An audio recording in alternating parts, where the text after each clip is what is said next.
The Chicago Cubs Ricketts family are considering joining a bid to buy Chelsea Football Club. Along with many other interested parties, it is now believed up to 10 bids have been received into Chelsea Football Club via the merchant banks for new owners to take over at Chelsea Football Club. A fearful and an exciting time for Chelsea fans. Who's going to come in? Will they continue to develop us and bring us forward and win like Roman did? Or could we have a bad consortium come in? Could one of these American owners that are looking at the club take us backwards, as we've seen at clubs like Manchester United, Liverpool under Hickson, Gillette, and Arsenal for a long period under the Cronkies? I want your thoughts and I want your feelings. We're going to delve into this story in more detail. Smash that like button. Hit the subscribe button as well. Let's go.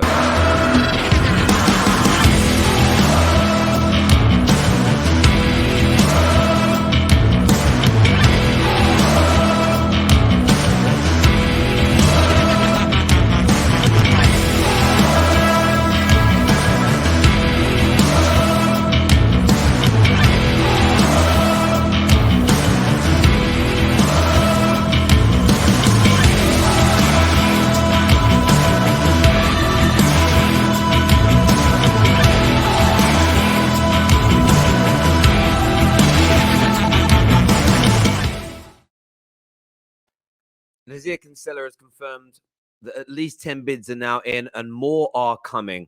There is a Saudi consortium called Saudi Media, a private consortium who have made contact with Rain Group, who are the merchant bank facilitating the bids about buying Chelsea from Roman Abramovich. Lots of interested parties, lots of activity going on, and also a lot of questions about who are these said individuals looking to buy Chelsea.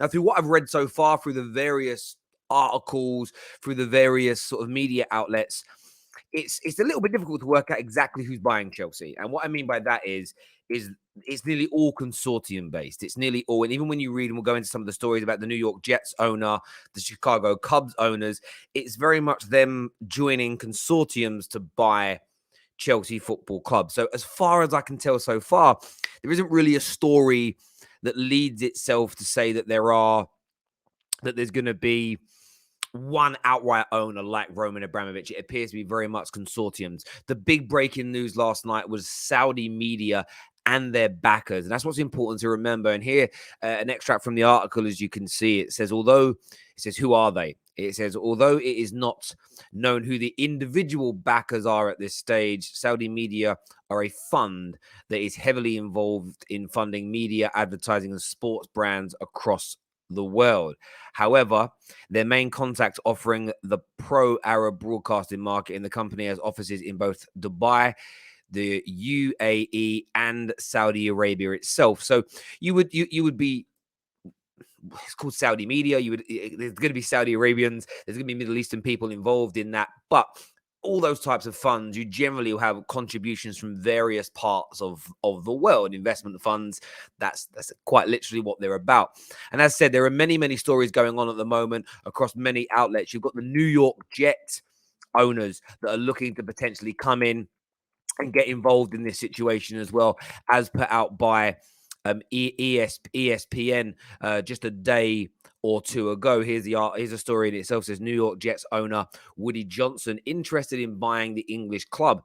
It says the New York Jets owner Robert Woody Johnson is readying a bid for Chelsea in the English Premier League, according to sources. Johnson already has spoken to the Rain Group. You'll see that name come up a lot, which is organising the bids per sources. And he is now vying to become the latest NFL owner to buy into the Premier League. This is probably one of the stories that sounds a little bit more like outright ownership, but more details need to transpire. Generally speaking, we've seen these things be more consortium based. And this is what Chelsea fans need to spend their time researching and looking at. Which of these owners have good track records in their various business interests? What are they looking to use the club for? Is it a sports washing activity? Is it to just gain a very solid, wealthy, strong asset to use elsewhere, like the Glazers do. Man United is very much an asset to help them secure lending for other business deals. You know, it's used as security on a very regular basis. It's made them hundreds of millions of pounds through pumping very little of their own money in. Could the New York Jets owner buy the club, but buy the club with debt from banks? Could he be buying it with money being pumped in from various other parties who want a return over a certain period of time? If it's an investment fund buying Chelsea, at some point they're going to want to return. Investment funds are there to make money for its investors over a period of time. They will very unlikely be vanity projects or someone's hobby or dreams and own a club for 20 years and pump hundreds of millions, billions of pounds of their own money into the coffers. So there's lots for Chelsea fans to ask, not panic about at this time, but questions to kind of delve into, go through, talk about. Then you have to look at the credibility of said individuals. I've already seen a lot of people say the New York's Jet owner, Robert Woody Johnson, like he's a terrible owner. I've not heard too much about the Chicago Cubs ownership, as we've seen a number of people sort of talk about that in recent days. So I'm not going to kind of sit here and character assassinate all these people. I've got to do my research on it as well. Started to do that, reading various articles, even just going onto fan forums from the various other sports brands that these people have. What are they saying? How do they feel? How much energy, how much effort is put in? You know, what is the background of this? Why are they looking to own it? And I do think the ownership structure, as I've already mentioned, is going to be very, very key indeed. What is and should be a somewhat sobering thought to people is that it's very unlikely that you're going to get a Roman Abramovich style ownership. And how this impacts Chelsea financially is going to be very key. Now, Chelsea Football Club have become almost completely and utterly self-sufficient. Chelsea Football Club have got to a point where the majority of the money that they bring in is through sponsorship, ticket sales, merchandise sales. They have not caught up completely with the absolute big boys, but they're there or thereabouts. You know, they have huge global fan base, huge audience, and they generate hundreds of millions of pounds of their own money each and every single year. They just do. And I know a lot of people don't like hearing that about Chelsea. They think they're completely, a lot of people have this kind of view that they're completely and utterly supported by Roman, and without Roman's money, they can't be self-sufficient. This is a little bit of a fallacy if it's being if it's being correct. But there's two things that Chelsea fans need to be wary of. You've got the first thing, that on average, Roman was pumping between 20 to 25 million pounds a year into the football club every year. That will be gone now that he's gone. He won't be pumping that money in. There is also the situation around the rulings around loaning players. So Chelsea have been fantastic in their ability to hoard players and loan out what feels like hundreds of them, but you know, dozens and dozens of them at a time. Other clubs picking up the wages and paying substantial fees. Large amounts of money are generated each and every single year into Chelsea Football Club by loaning these players out, loaning out dozens and dozens and dozens of players. This raising tens of millions of pounds for Chelsea. Those rules are now changing, and I'm still a little bit unclear and a bit hazy exactly how many they can loan out. It is going to reduce.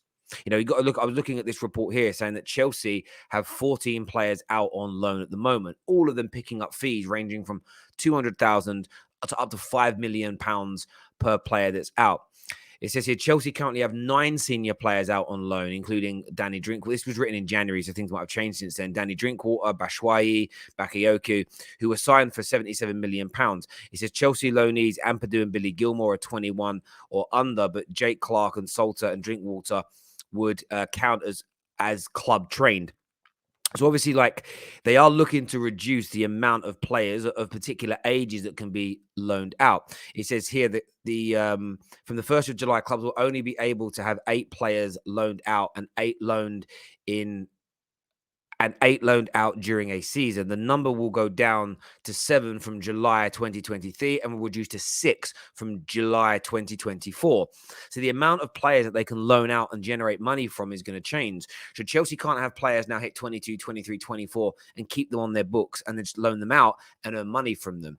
So what I'm getting at is there is a potential here for Chelsea to lose anything between 20 to 50 million pounds a year through Roman loans and the loan market that they have brilliantly operated in. Now that 20 to 50 million pounds isn't going to break the bank of Chelsea. That 20 to 50 million pounds isn't going to suddenly make them a mid-table, also run team. But it can be significant. That 50 million pounds a year is significant when it comes to renewing the contracts of your best players. That money, it could also be significant when it comes down to, okay, Werner hasn't worked. Let's go drop 90 million pounds on what we think will be an even better striker. That hasn't worked. Let's go out again this summer and try and sign Haaland. Roman Abramovich always made that work. Roman Abramovich also didn't own Chelsea Football Club to make any kind of return. Roman Abramovich didn't own Chelsea Football Club to make a profit. Depending upon the owners, you're going to have less money coming in, at least in the short term, because of the loan system change and Roman's loans not being pumped in. Secondly, the consortium may not sign off on transfers that you can afford with the same regularity as Roman did, the same regularity that Sheikh Mansour does, the same regularity that the PSG owners do. It may be more, it may still be good, but it may be more Liverpool-esque, where you're made to wait. The can is kicked to the next transfer window. All these things need to be considered by Chelsea Football Club, the fans, especially in terms of the future of the club. Many I see burying their head in the sand saying it's going to be absolutely fine and there's nothing to worry about. Some absolutely panicking. And I don't think that's what you need to be doing right now. I think an open mind is needed. But there's certainly some concerns with some of these owners coming in. The fact we don't know who is actually behind them at the moment, who their other investors are, especially these fund accounts. Any kind of hedge fund or investment fund that's looking to buy the football club, the question needs to be asked, what are you and the consortium looking for at the club? How are you funding the purchase? It's key as well. Could Chelsea be landed with debt? If I'm a billionaire and I'm buying Chelsea Football Club, I am going to borrow the money if I can to do it. Whether that's borrowing the money off other investors or borrowing it from a bank, that's what I'm going to do. When you earn that much money, borrowing money is cheaper. The interest rates are cheaper than using your own cash. The yield you'll get on your bank from your offshore bank accounts, your high-end, ultra net worth private bank accounts, and the investment accounts that you'll put your money into, they will yield a much higher return on your capital than the interest rate on a loan. You might be earning 3 to 4% a year on your cash balances across the multiple banks you're with, but you might be able to borrow £2.5 billion, £3 billion, whatever the asking price is here. I've just thrown that number out there. A few bips over base. Because for the bank, that's huge amounts of money on a loan that big. But of course, that could be a loan debt that Chelsea Football Club are made to service and not the consortium buying it. So all these things need to be looked at, because if there's debt that's attached to this purchase, could be even less money each year for Chelsea to be able to spend on players.